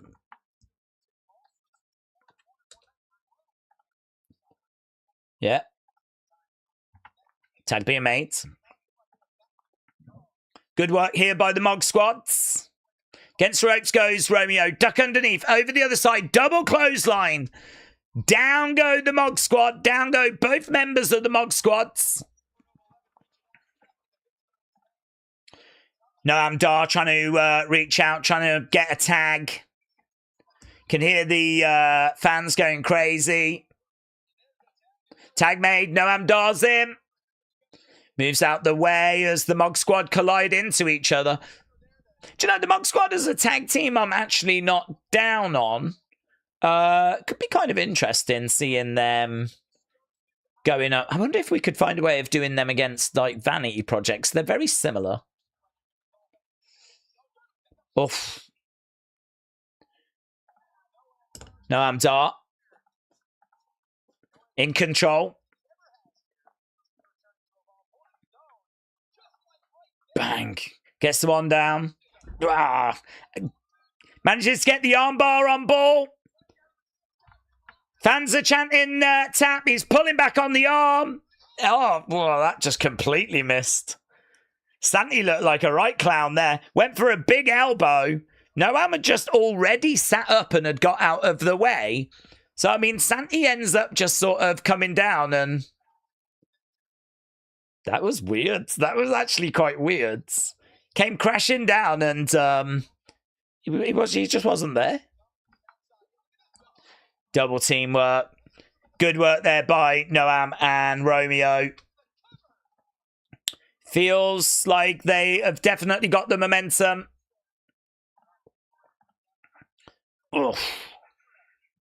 Kind of knew this match would be fun. It is all action right now. Romeo against the ropes. Big boot coming in. Right now, dragging over. Romeo kicking out. Down goes one of the members of the Mog Squad. Romeo. Oh, he went too big on that. That was a dumb move. That was a really dumb move. He went way too big. Don't know why he did that. Don't know why he did that. 1, 2. Oh, that's great. Romeo getting his foot on the rope. He did really well there. He did really well. They think that they've got the win. They're already celebrating the Mog Squad. I don't think they quite realise. They're going to realise now, though. To the outside goes Romeo. Fun match. It's just a very easy watch. We got Romeo chance breaking out. Bang, off the top. Down goes Ball. Tag being made. In comes Dart. He's grabbing him at the moment. Picking him up. And teamwork. Down goes Ball. 1, 2, 3. Namdar, Romeo, pick up the win. We're going to do a poll on that, actually. I thought that was a pretty fun match. I was actually quietly impressed with the Mog Squad as well, actually. I thought Ball and Santi looked quite good together. I think Romeo and Dar have got some real chemistry. I do like them. Get your thoughts in, get your scores in. What did you think about that? Did it float your boat? Has your boat been floated? If we ever go the PC, I need a favour, says Shining Wizards. Did you go Hogan's Hangout? Ric Flair's usually in a Clearwater bar at any given moment, said Miami Max. Oh, really? Is he really? I have been to Hogan's Hangout. There wasn't really too many people around when I was there. Certainly no Ric Flair.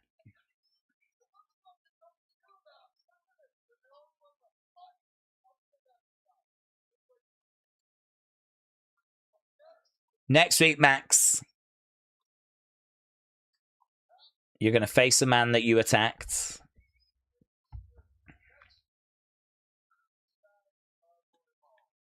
Next week, it's going to be you against Starboy. That'll be good. Starboy's a great talent. So next week, Max Abrams, the leader of the Mog Squad, he's going to be in action. Taking on Starboy. That's interesting about Ric Flair at Clearwater. I didn't know that. I've been there a couple of times to go to the Hogan Beach Shop. It's not as big as the one in Orlando, but still worth a visit. And the Hogan Hangout I went to as well.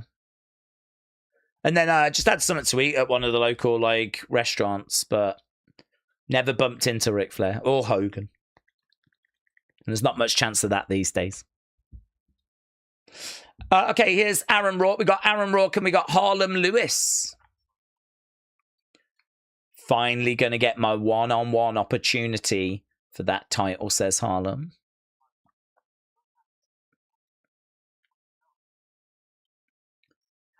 We know you come from humble beginnings. Mm-hmm. You showed me what kind of man you were.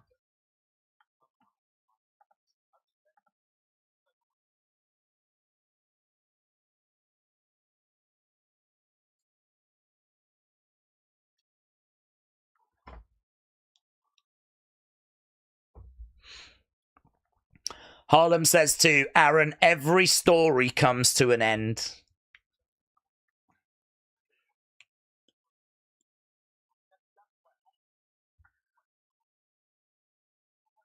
People like me aren't supposed to make it here, says Harlem.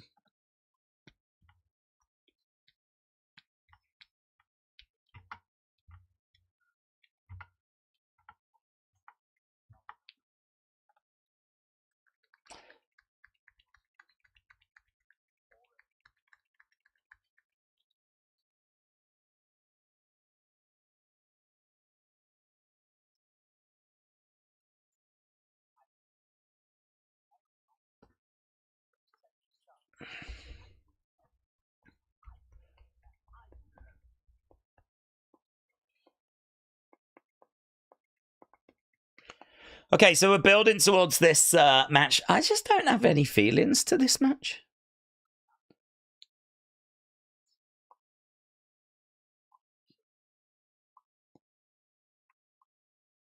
So next week, we've got Aaron Rourke against Harlem Lewis for the Evolve Championship. Hello, Christopher. Hope you're doing well. William said, same as Miami, they don't like us having access to their cities because a lot of us are gross and we leave trash everywhere and we take dumps through holes that we cut out in our bunk sleeper floors. William, thank you. Orlando is pretty locked down from truckers. We can only go specific places. We can't take our rigs into town. Industrial Park City trucks take it from there, says William. Oh, really? It's interesting.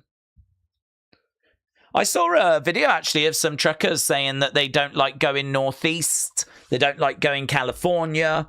And they were just talking about all the challenges. Apparently Atlanta's got bad potholes. I don't know why it got recommended to me. But it was just a trucker just talking about all the places. It didn't sound like he liked going anywhere, actually.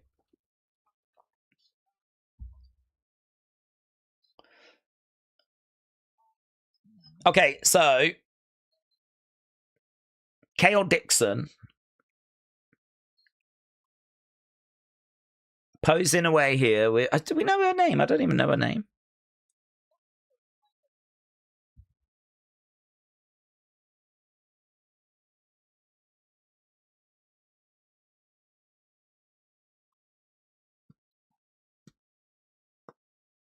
Okay. Oh, right. Here's the newcomer. This is Ulka Sasaki. Pretty standard Japanese entrance music, of course. Well, I don't even know if he is Japanese. He is Japanese.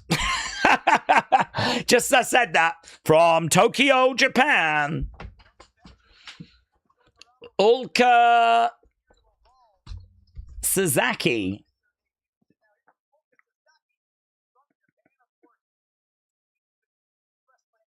Oh, he's from Pro Wrestling Noah. This is the next one from Pro Wrestling Noah.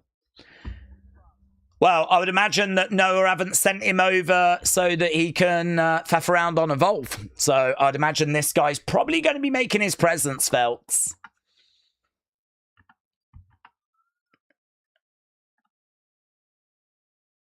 Here's Harley Riggins. Probably going to be making his presence felt on NXT. So we asked the question, what did you think about that tag match? You said it was great. You actually really enjoyed it. You lot came out with great 61 is what you've come out with. I can vibe with that.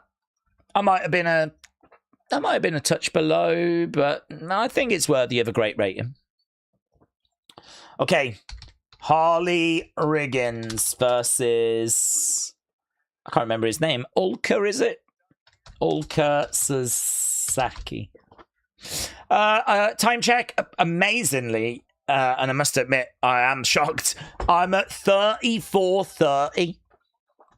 It doesn't feel like I've been watching this show for nearly 35 minutes. I mean, it has gone quick. That tag match, I think the open was a bit slow. 8-minute like promo thing. Achieved nothing. Didn't need that.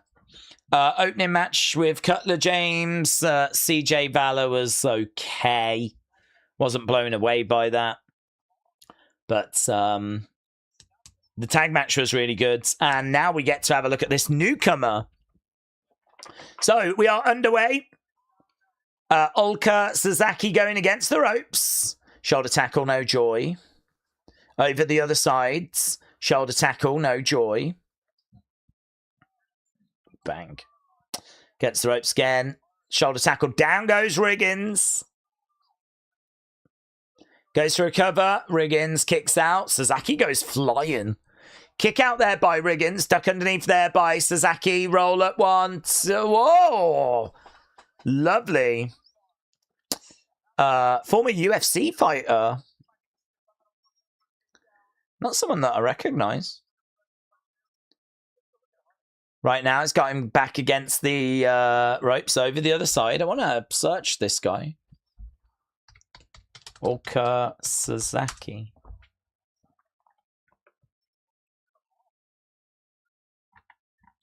What did he do in UFC?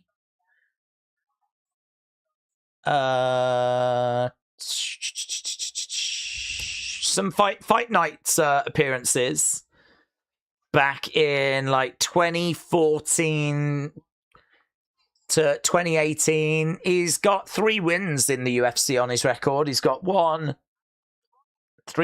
wins. He's got 1, 2, 3, 4, 5 losses. Then he left to go to Ryzen. So he's not been in UFC for 8 years. To be honest, it's not ringing a bell. I'm looking at some of these shows. UFC 208, for example. I watched that. It must have been like pretty low down on the card. His overall record is 24 wins and 10 losses in MMA. That's not bad, is it? That is not bad. Granted, majority of it, obviously, not UFC. But fair play. So when did he come into pro wrestling then? He came into Noah in 2023. So he's been competing for about 3 years in pro wrestling. And now his excursion into WWE. 36. It's not bad. Shot coming in, forearm, chop. I mean, he's going to have a lot of MMA then, weapons. Duck underneath. He's going against the ropes. Big forearm. Riggins against the ropes. Goes down on his knee to the side of the head. It's pretty fun to watch, actually. He's got a nice pace to his work. Ulka getting grabbed here by Riggins. Gets picked up. Big knee there by Riggins. Down goes Ulka. 1, 2. Oh, Ulka loses. Dude. I wasn't expecting him to lose. Wasn't expecting this guy that's coming from Noah to take an L in Evolve. Wow. How many of these wrestlers have graduated from ARW Pro, said Shining Wizards? I think all of them. I think ARW Pro is just a star-making machine, as we know. I mean, ARW Pro gave us Carmen Live. I mean, Carmen Live came through the ARW Pro system, so... Huh? Riz is doing interviews?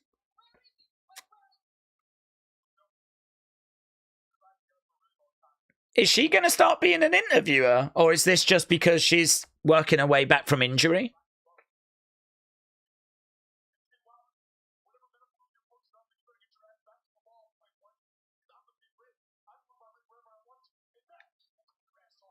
I'm the big rig. I put my rig wherever I want to.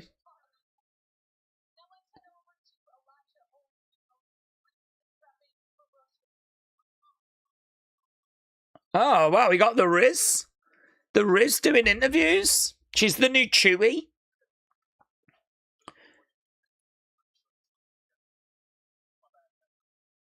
Okay, we got Elijah Holyfield here.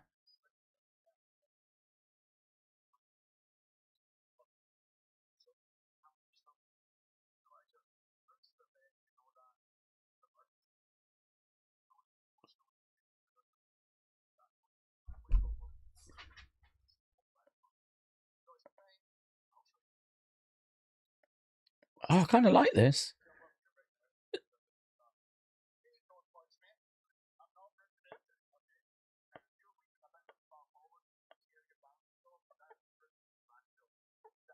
Okay, Brooks just happens to walk in here.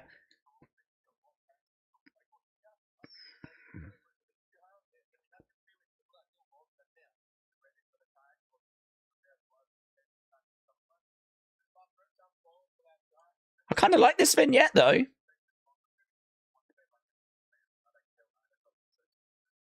Shane Brooks Jensen just walked in during it.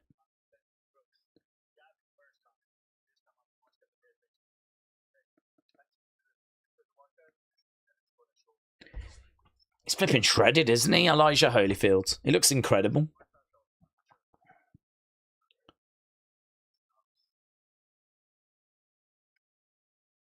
Okay, we're up to 41:08. As that means we've only got about 8 minutes left. Yeah, I didn't hate that, to be honest. I didn't hate that.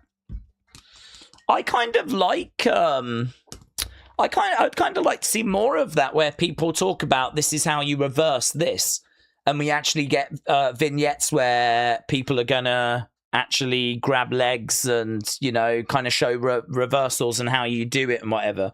Might be quite nice to get a little bit more into the technical side of wrestling. You don't want to go too into the weeds, but I think there's room to do that in WWE, you know, occasionally. So I didn't hate that. I didn't hate that. Okay, I'm at 41:40, and here's Victor Zanov and Shido Ash. They're the former security of Timothy Thatcher. Robbie said, I cancelled my VPN. I'm saving $13.99. I'm not going to watch Raw or SmackDown. I've discovered that CW Sports is available for free on ESPN Unlimited, so I can still watch NXT. Oh, well, that's good. It's always good to save some money.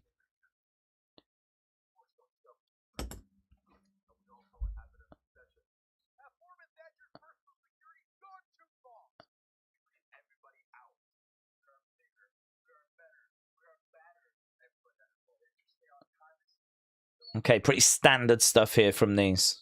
Although I do like his hat.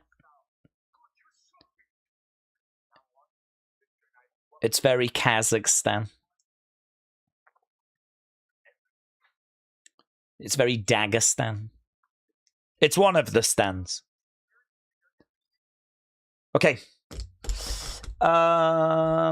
This chat is toxic, supportive, but funny. And toxic, says Trini. It's just humanity, isn't it? It's everything rolled into one.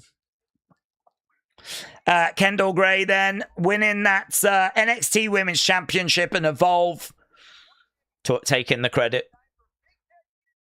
Here we go then. Big Cat Keater's championship celebration. This is going to wrap up the show this week. Sloane Jacobs is in the ring. Veronica Haven is not someone I'm aware of. We've seen Gianna Capri. We've seen her before.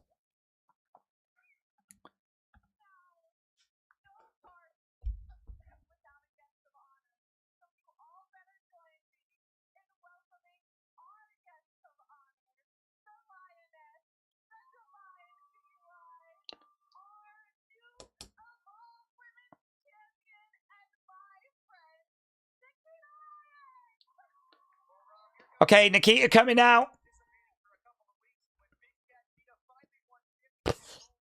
Those are quite some boots. Them boots are made for walking. That's just, oh my God, she's singing a theme song. Oh God, no! No! Oh God. Don't encourage her. This is a disaster.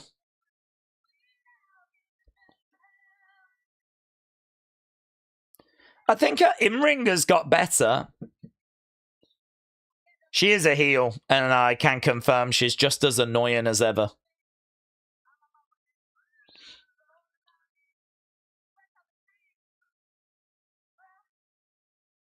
Okay, Nikita has got in the ring. Wow. She knows how to just get on every one of my nerves. Nikita then is in the ring for this celebration. I don't even know what these items are that are in the ring. There's like a bag, there's perfume, there's some quirky art. There's a giant leaf.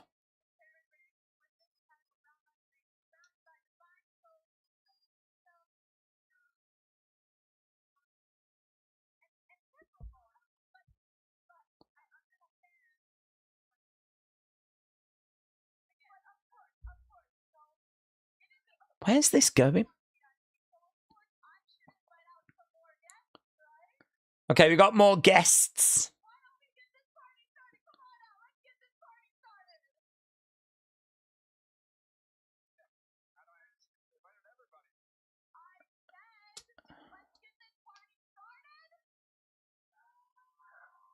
Okay, we're looking to the entranceway.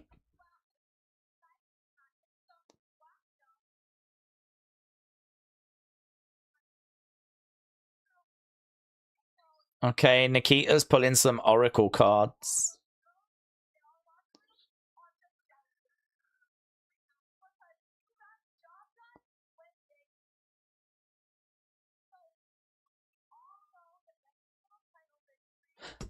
Okay, so no one has come out.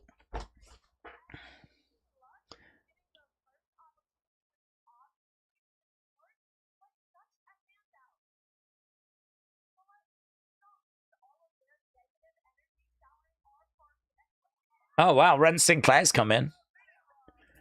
Ren Sinclair has come out. Don't hate this. I don't hate this.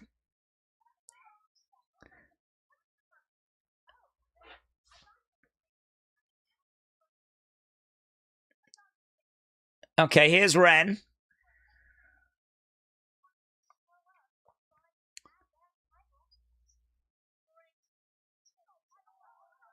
Okay, so Ren wants to add that championship. Here's Skylar Ray. Yeah, we haven't been seeing Skylar Ray, have we? What happened to this girl? She just sort of disappeared.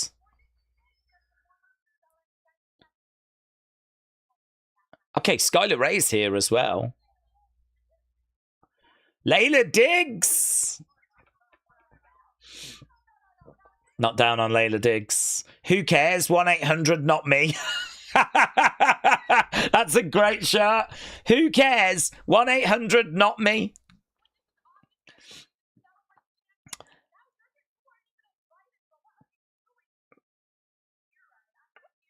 I mean, there's not much being left to the imagination here, is there?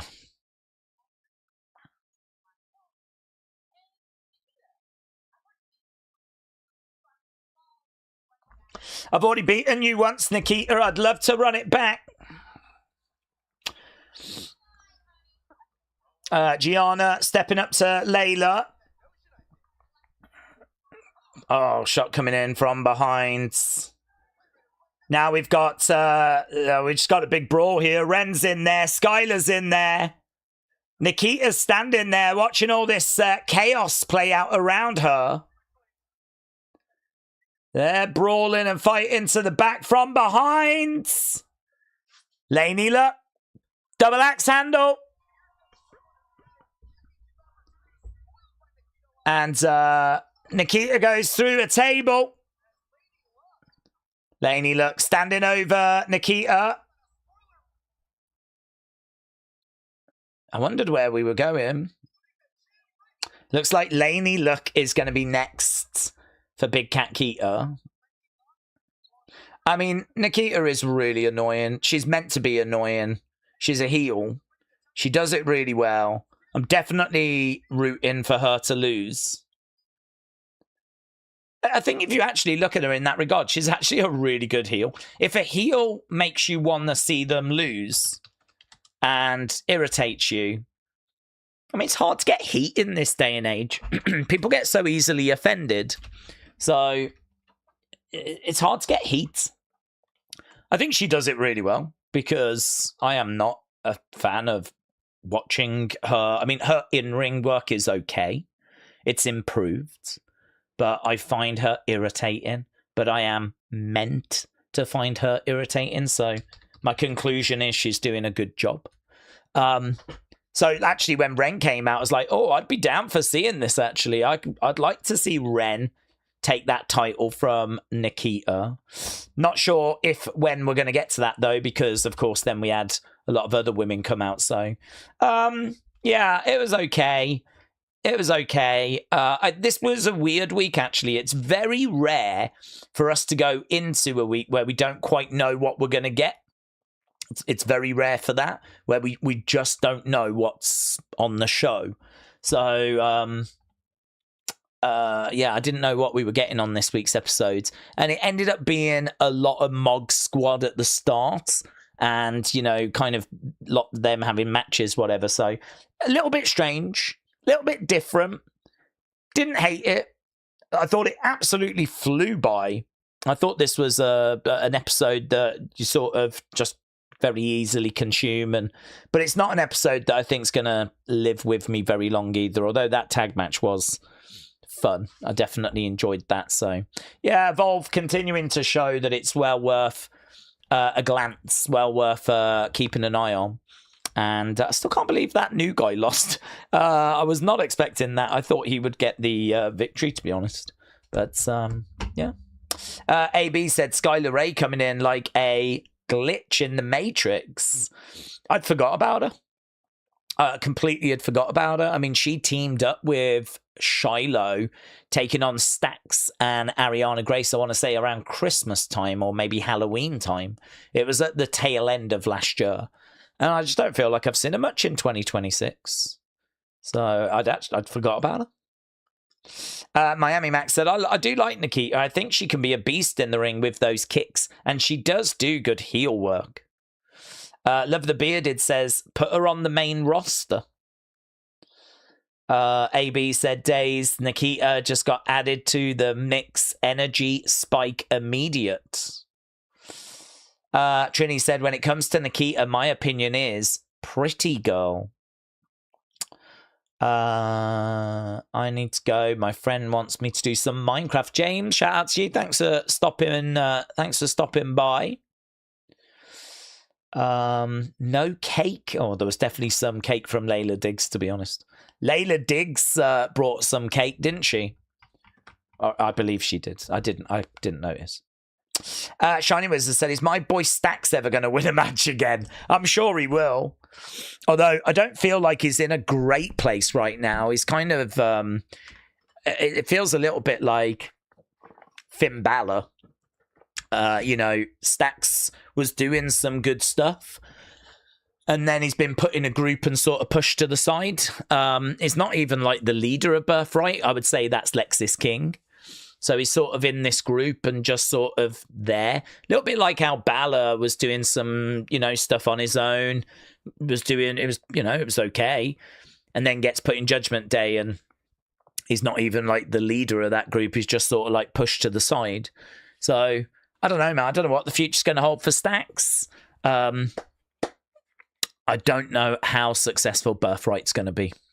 I think we're all probably feeling a little bit split on Birthright. They haven't quite landed with me yet. Skylar was shown in an NXT episode when Oba left the title in the ring, said Word Life Cena fan. Shows, doesn't it? I mean, I don't know where she's been. I mean, that was ages ago when he did that. So where was she in like February, March, April, May, June? It's been a while. I don't think she's been injured or anything. Perhaps they just haven't had any creative for her. Pat said the term we're looking for is lackey. Could be. I mean, I hope it's not like they just don't see anything for him. Hopefully it's just they don't have anything for him. Hopefully it's not a case that they've kind of called on him or whatever, but it's probably not a good look that he stood up to Tony. We did that feud and then we've not followed up on it. That's probably not a good vibe. That's probably not a good look, is it? I mean, that should have been the moment where his career really started taking off. And instead now he just finds himself as a bit part player in this Nothing Birthright group, which, you know, this group could find their feet. I don't think they have yet. So, I don't know. We'll have to see where that goes. What is your favourite wipe up towel, William? It's a great question. Hopefully we get an answer from William soon. I hope they show Vanta the Unknown, said Street Fighter Ingrid. Yeah, she looks fun. There was a vignette a few weeks ago. We haven't had anything since. I agree. She looks interesting. I don't know if her skills are going to quite back up. I've seen a couple of her spots that have gone viral. Match-wise, obviously, they're not going to start moving with her until they feel confident that she can deliver to some degree. So I'm not sure. But if they're going to start doing those vignettes, then that would say to me we're not too far away. So I agree that's going to be quite exciting. Robbie said Staxer's won more matches in TNA this year than NXT. Family Guy said, will you play GTA 6? No, I don't have any plans on getting that game. It's too big for me. I just don't have much time. So if I'm going to play a game to unwind, I really just want something that I can make good progress in a few hours. You know, this is where like Mega Drive games can become quite interesting. If you can finish those games in like 8 hours, 10 hours, I can spend an hour or two on them then and make some progress. That's good.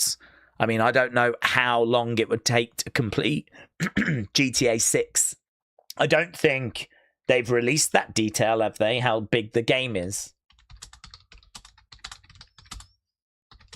I'm going to have a look. Because I don't know what information has been released out there. Oh, not as bad, actually. Up to 75 hours to complete GTA 6. I was actually thinking it was going to be even longer than that, you know. Still, that's too long for me.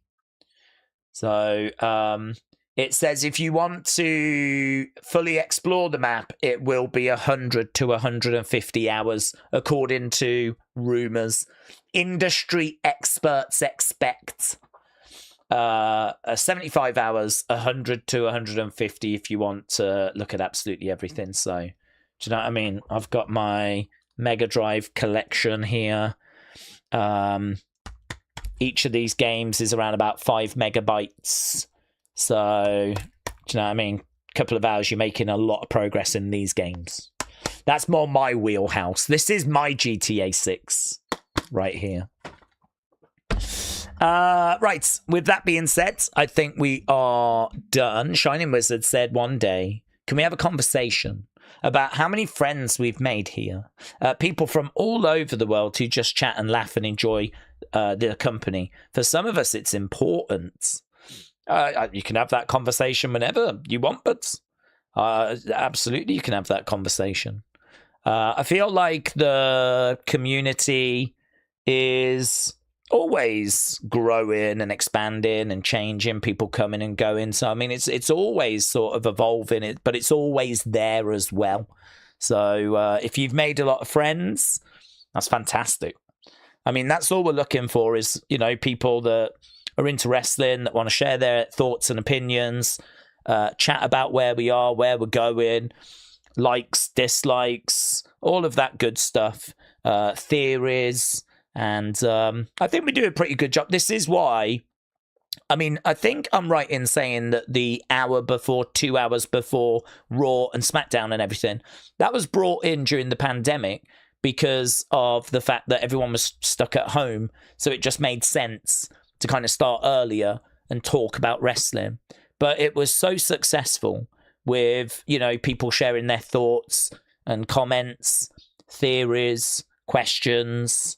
I mean, not that I can answer anything, but like, you know, I can at least talk about, you know, the chatter that's out there because people have been at work all day. So at least we can go, well, there's this rumor, there's that rumor. So it feels like it might be heading this way, or it feels like it might be going that way, right? So, I mean, all of that was such a success that, but I think one of the other kind of things that came out of it was an even bigger sense of community, because all of a sudden now we're hanging around each other even more. And so I think that's you know, been a massive part of the channel, is that hot kind of feeling of community, sense of community.